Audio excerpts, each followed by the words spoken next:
Hey neighbor, today we're talking about perennial onions. That's right, that's a tricky word there, perennial onions.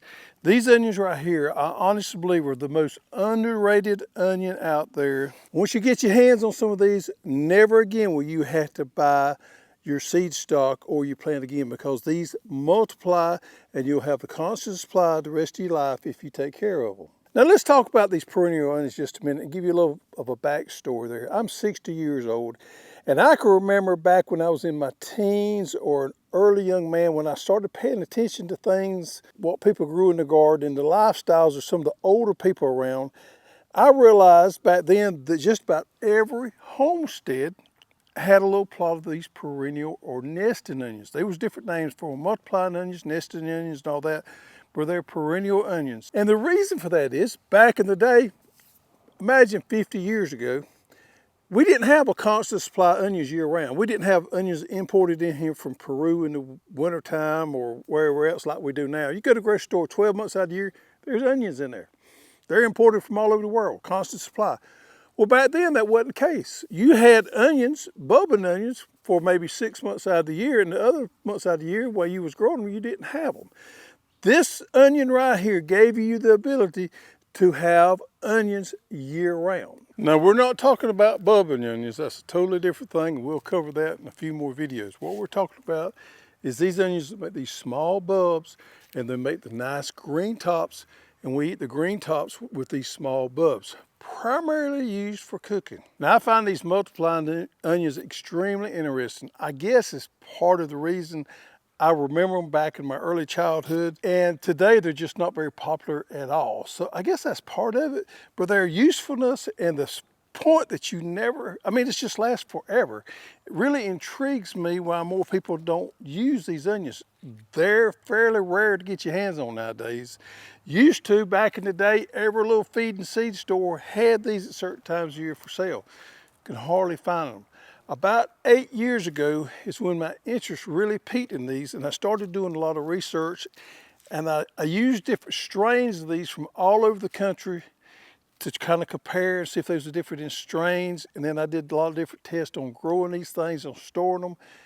And the more I did it, the more I realized the less I knew. And I've made some videos in the past, and I've probably made some statements there that was wrong. Now that I have 8 years into this thing, I have found out a couple new things that I didn't know. Plus, I have talked to a couple of people that's been growing them for years and years and years. They gave me some information on them. These perennial nesting onions right here do not have a viable seed head.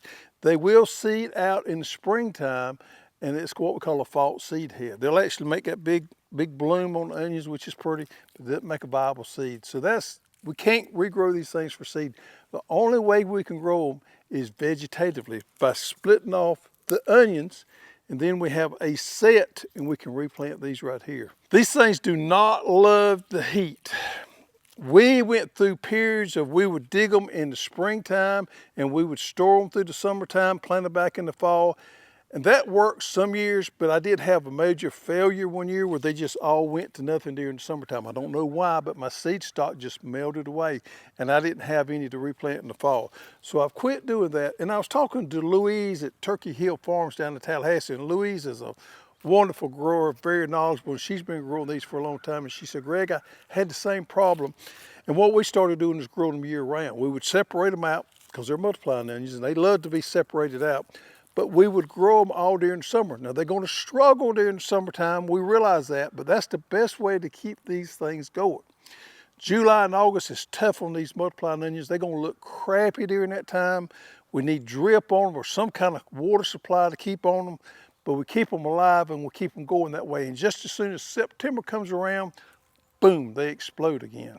Now there's several different strains of these things that we've tested. We've got them from Texas, we've got them from Alabama, we've got them from here in Georgia, got some from Carolina. The testing we have done so far, we don't see much if any difference in any of these strains. There's very little information on the origin of these nesting onions. We think, and I say think in parentheses, that way back in the day, maybe 100 years or before, LSU was the one that promoted these, and they kind of got their start because it was a wonderful way back then to have a good viable food source that you could grow on and on and on. So we think the origins come back there. I've talked to the onion specialists at the UGA, and they know very little, if anything, about these onions. So there's not a lot of knowledge out there. The best knowledge you're gonna get is from old timers that's grown them for a long time. All right, so what's the strategy on growing these? We live here in the deep south. We're in zone 9A. In September, these things love to be separated and replanted. You see this patch we got right here? Now we're growing this as a seed crop or as a bubbing crop. So these are probably going to be a little bigger plot than you as a homeowner would want. These were separated out and they were planted one of these sets per hill there back in the middle of September.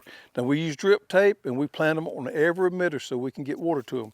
And you can see how much these things have multiplied. Now let's dig one up and I'll show you what kind of multiplying they've done in just a couple months.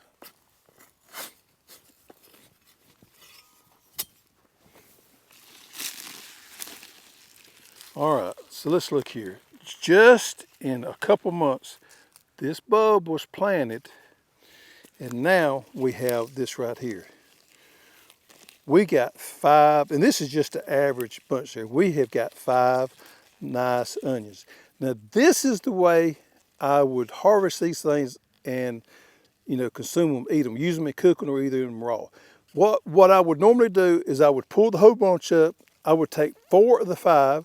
I would leave 1 to go back to replant. Simply stick it back in there and plant it back.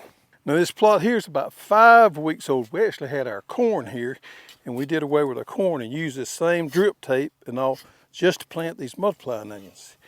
You can see here, they're a good bit smaller. They're still multiplying out. We could still eat them, consume them, but they really need to stay a little bit longer. But look at there. There's a good probably 3 bulbs in there, nice green tops. But they look at the root system there. But they just starting to do their thing and to multiply. Probably 3 or 4 more weeks, these things will double in size. Now this plot here is about 2 to 3 weeks old right here. I'm gonna dig one up and I'll replant it back. Just to show you guys, boy, that was in there. All right, 1 single bulb planted right here about 3 weeks ago, and it's starting to do its thing, putting on the top there. As soon as that top comes out, that's what's going to feed that bulb and she'll start multiplying out.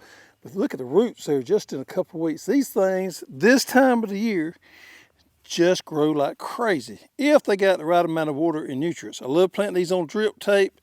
I side dress them and then also I shoot some what we call blue juice or fertilizer through that drip tape there to get them nice and healthy and get them growing. So there's the set. There's the bulb I planted here about 2.5 weeks ago. So here's the strategy you could use to grow these perennial onions. Keep them growing year round. You're going to see seed heads in the fall of the year. And these things are going to struggle during the summertime, but that's okay, except that they're going to really thrive, start going September all the way to May. I've told you guys in the past, I thought these things were daylight neutral. What that means is the amount of day in a day didn't have any effect on the bulbing process of these onions. Well, I've changed my mind on that. After growing them the last few years, I've noticed in the springtime, late spring around May to the 1st of July, these things get dramatically bigger bulbs if they have been separated out and the clumps are not overloaded. So if you separate them like you should and replant them, these bulbs will get a lot bigger that time of the year. And the problems I've had in the past is I think I dug them too early. If I put them inside the store all summer long to plant back in the fall, I think you need to, if you're going to go with that strategy, I think you need to let them go through that bulbing process and let that bulb get bigger and mature. Any other time of the year, these bulbs are smaller than they are after they bulb out there. You can still enjoy them year round, but just keep in mind they are going to get bigger after that late spring, after that daylight amount of day and the daylight gets perfect for these things to start bulbing up. Now I took a couple of these that we just harvested here just to show you how we like to eat them. These are the ones we just harvested. I took them and I washed them. I cut that bottom root system there off. I trimmed the tops a little bit and this is what we end up with here. Now we like to enjoy these just like this fresh when we're eating, Or you can take your knife and you can cut these greens up right here and use them in dressing and things like that. See if I can get my knife out here. And we would do that on a cutting board, just similar, just like that right there. And you have all that, you can enjoy. Wife likes to put some of those in salads and things like that. My favorite way of eating them is eating them just like we do a spring onion. I love them with fried fish. I love them with just about anything. Now, keep in mind, these onions are a little bit spicier than your regular sweet onion. All these multiplied onions that I've ever ate have got a little kick to them. So if you like a little kick, they for you. If you like a sweet, sweet onion, may want to test these before you go all in. But I find it to be extremely good. I love them with a little bit of kick here. When you get down to the green part, you kind of lose the kick. The kick's always up there in the white part there. So they are just a tad bit spicy. So when I plant these, I like to plant them about that depth right there to get out of that white right there. That seems to be the perfect place to plant them. If you're planting your bulbs that's dried out, you want to leave the very tip exposed there. Next thing you know, they'll be sprouting out. These things are hardy, very easy to grow. I never had to spray them with insecticide or fungicide. They'll get a little blight on them in the summertime when they're stressing, but I normally don't worry about it a whole lot. But it is the ultimate homesteader's food that you can have onions year round.